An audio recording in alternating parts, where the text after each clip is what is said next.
ang usap-usapang isa pang laban ni Manny Pacquiao pagkatapos sa laban nila ni Suzuki. Pag-usapan natin ito mga idol.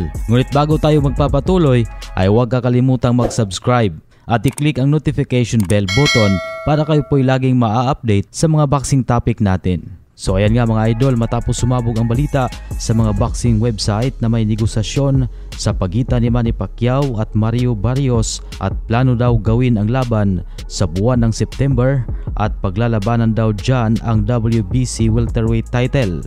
Yan po ang sinabi ng presidente ng MP Promotion na si Sean Gibbons na isali din po natin sa balita na yan. Pero bago mangyari yan ay sasabak muna si Manny Pacquiao sa isang exhibition na laban sa Japan bago labanan itong si Mario Barrios.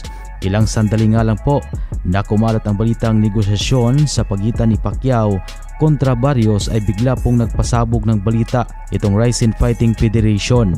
Nakasado na ang laban ng ating pambansang kamao Manny Pacquiao sa July 28 laban kay Rizin Featherweight Champion Chihiro Suzuki, kung saan ay isasagawa ang labang yan sa Japan sa 68 kilograms for 150 pounds sa isang exhibition match sa boxing.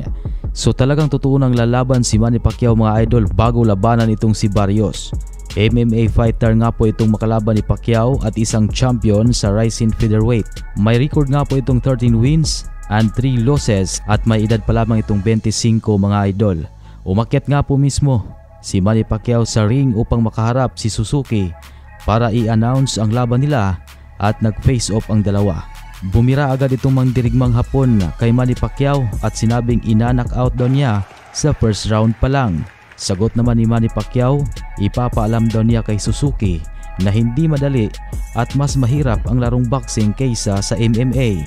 Sumukhang magpapagpag ng kalawang si Manny Pacquiao mga idol at pagkatapos niyan, dediretso na siya sa malaking laban kontra kay Mario Barrios at magandang hakbang umano ito para kay Manny Pacquiao ang sinabi ng karamihan para sa pagbabalik niya sa professional boxing. Bago tuluyang magretiro sa boxing ay balak pa ni Manny Pacquiao na sasabak sa isa pang professional fight.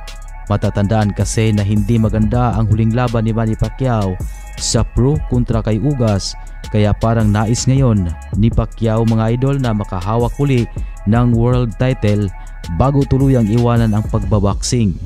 Kaya yan nga mga idol, kilala naman natin itong ating pambansang kamao na talagang masasabi natin na hindi ito aatras o kaya ay magrereklamo kung sino man ang itapat sa kanya, mapa-pro fight man o exhibition. Ay kilala na natin si Pacquiao dyan na walang inuurungan na laban. Ang mga pang trash talk sa kanya ni Suzuki ay talagang yan ang lalong magpapalakas kay Pacman mga idol na hindi magpapakampante ito.